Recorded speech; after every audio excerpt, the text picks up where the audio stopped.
Good morning, it's February 12th, and this is To My Liberal Friends. We're rapidly approaching a major point in the relationship between Donald Trump and the Congress. On March 14th, the current funding mechanism will expire, and Congress will have to take some form of action or the government will shut down. Now, there are two possible roadblocks to Congress getting something done. First will be the conservative wing of the Republicans in the House of Representatives. These are the budget hawks, led by Congressman Chip Roy of Texas.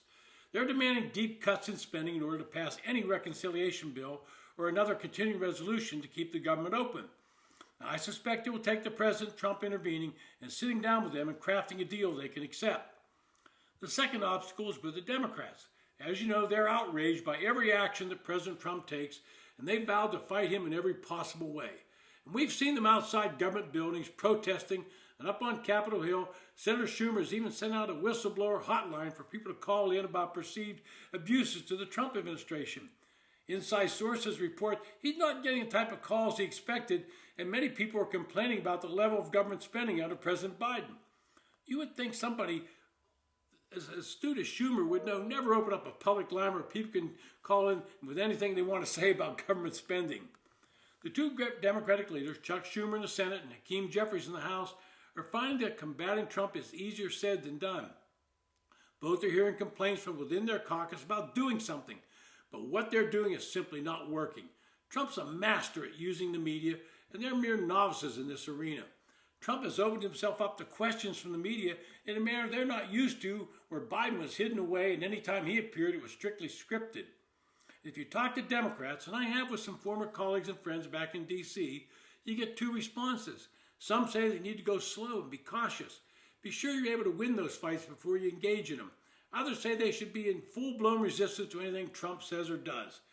Those choosing the more aggressive approach want all Democrats in the Senate to vote no on all Trump nominees. But that's a losing proposition as long as Republicans stay united, and at this point in time it appears that all of Trump's nominees will be confirmed. Democrats can slow the process down, but ultimately they lose those battles, and they look like spoiled children when they do that.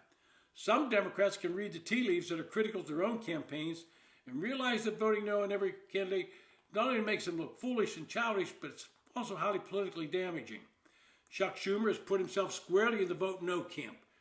He is making it look weak as the Democratic leader has nominee after nominee is confirmed, and many with Democratic votes. Now, what reason would you have to vote no on Doug Collins at the Veterans Administration? Absolutely none. At the current time, the Democrats have turned to the courts to try and stop the Trump administration.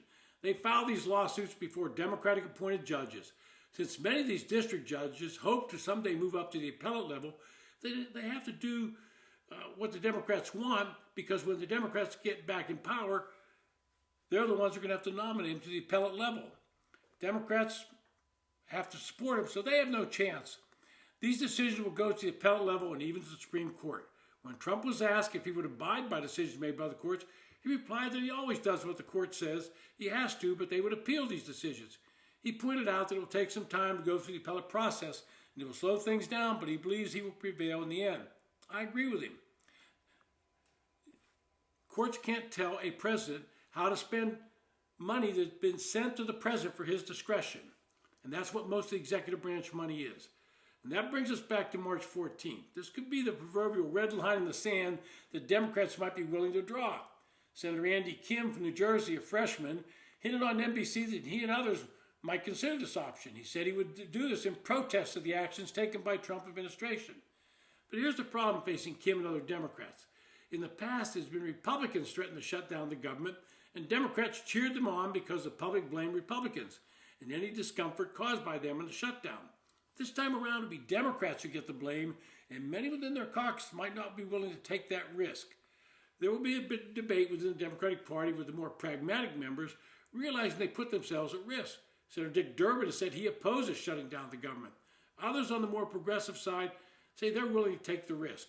But one thing you can be sure is that Republicans will have to be united in what they choose to do about the March 14th deadline, because they will not be able to use any Democratic votes, because if they do, they will come at a high cost, and this is where President Trump will step in, I believe, and marshal the members of the Freedom Caucus.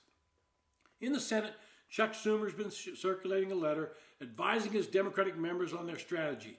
Because of Rule 22, it will require 60 votes. And this is where Democrats are vulnerable, because if they shut down the government by filibustering, they're surely going to get the blame. If the government shuts down, federal workers are put on leave. Now, in the past, they've always received any pay they missed. I wouldn't be too sure about this time around, and if they don't get that pay, they might turn on their Democratic benefactors. This has been To My Liberal Friends. Thanks for listening.